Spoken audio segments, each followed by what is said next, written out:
Your 2E, or twice exceptional, son, who is an adult, is not launching. What are you supposed to do? Let's talk about it today on Tips on Teens. My name, as always, is Kent Toussaint. I'm a licensed marriage and family therapist, and I specialize in helping kids, teens, and families live happier lives. I lead two organizations, the group Private Practice Teen Therapy Center and the nonprofit 501c3 organization Child and Teen Counseling, both here in Woodland Hills, California. Every Wednesday at noon, I jump into your Facebook feed and I answer your parenting questions live. Today is no exception. Let's jump into this question and talk a little more about what 2E is. My 2E son is 20 years old and is not launching. He is going to community college part-time, but other than that, he just plays video games and watches YouTube all the time.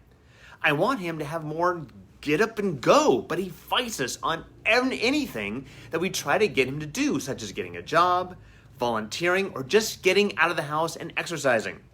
We want him to work toward a career, and we don't care if he finishes college as long as he is productive and happy, but he seems to have no interest in the future. What are we as parents supposed to do? We are not going to kick him out of the house, so please don't suggest that. That will not fix the problem, as a previous therapist recommended. I agree, that will not fix the problem. Don't kick him out of your house.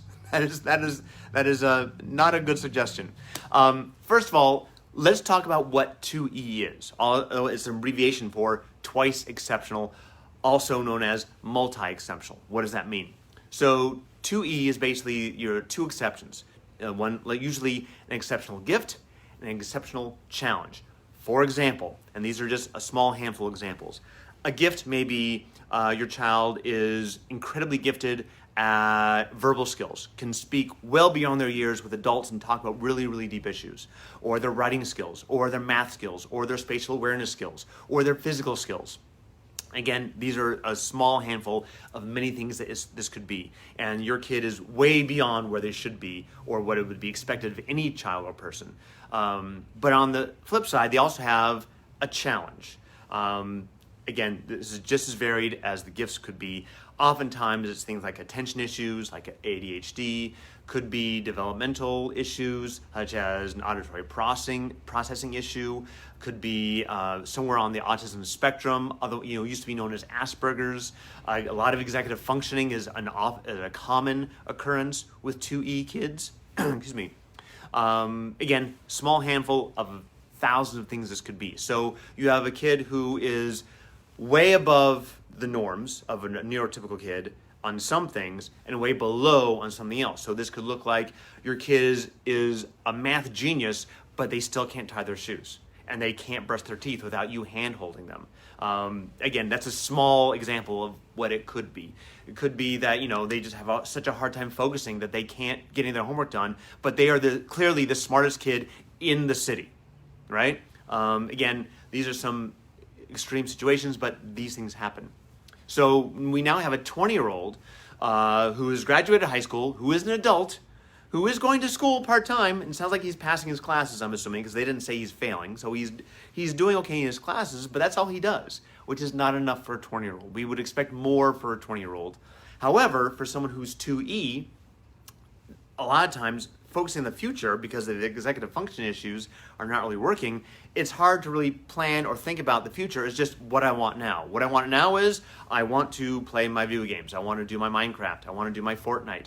I want to watch my YouTube videos, whatever that is. And that's that immediate gratification. And it's hard to move past that immediate gratification, especially because he may feel like he doesn't have to. I'm going to school part-time. That's what's expected of me. That's all I can do. And what I want to do is I want to play and I want to have fun. And we want him to start expanding his comfort zone. And how do we do that? Sounds like he's fighting his parents on a lot of things. So the first thing and foremost is make sure you're maintaining and nurturing a positive relationship with your son. I know this is a challenge right now because he's probably pushing away and it's like, nah, I'd rather do Minecraft. But find some way for you guys to connect and bond, because the next step of what I'm going to offer and suggest is going to really rely on having a strong relationship with you and the trust with you. And if you need help with that, seek out help, seek out a therapist who works with kids, who, familiar with, kids who may be on the spectrum or attention issues, who are understanding how that works. We work with this kind of stuff all the time, because you may need help in navigating through this. First of all, if you want him to go get a job, he's going to get a job for the same reason most of us get jobs, is because we have to. If you were independently wealthy and had more money than you can ever spend, you may still work because you love your job. But if you lost your job, how quick would you be to go find another job? Not so much. You may think about it while you're on a beach in Cancun, sipping a drink with a bunch of umbrellas in it. And, considering, well, what do I want to do? If the right job came along, I'll do that. But there's no sense of urgency. We want him to have a sense of urgency. So how do we help him with that? And I think it's important to create a financial structure where he is developing more financial responsibility. And we've talked about this many times on Tips on Teens. What is important to him? His phone, I'm guessing, is important to him. So the monthly payment, buying the phone, things like that. Skins for his game. And that's basically add-ons for his games. He probably wants to pay for those. I don't know what else inspires this kid, but find what are the things. Maybe he collects figurines, whatever things that he wants. He is now financially responsible for. Not just all of a sudden, but plan ahead. You sit down with him and you talk about, hey, at a certain date, a certain time, we are relinquishing our financial responsibility on these things, and it's going to be up to you. And he'll say, yeah, whatever. And he won't do anything about it. And let's say you pick January 1st, arbitrarily picking a date. And most likely he will not have the job, he will not have the money. And then you say, okay, well, all right, then the phone gets shut off. And then he will panic. This is when having a strong relation with you and trust with you is going to come in. Because at first he's going to want to blame you and say, how dare you?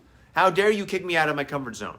And if you have that strong relationship, it's going to be easier to kind of get back on track and help guide him towards getting that job that he thinks is stupid. I don't want to work at a grocery store. That's stupid. Well, he's got to start somewhere.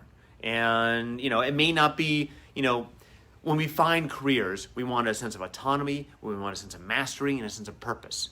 And the grocery store, from his mind, doesn't offer any of those things until he gets there and he realizes it does start offering some autonomy and mastery and purpose. He does start having more financial freedom and experience. He does have more sense of purpose that, he's giving to something that's bigger than him, with the grocery store, whatever it is. It may not be, solving world hunger, but it is something.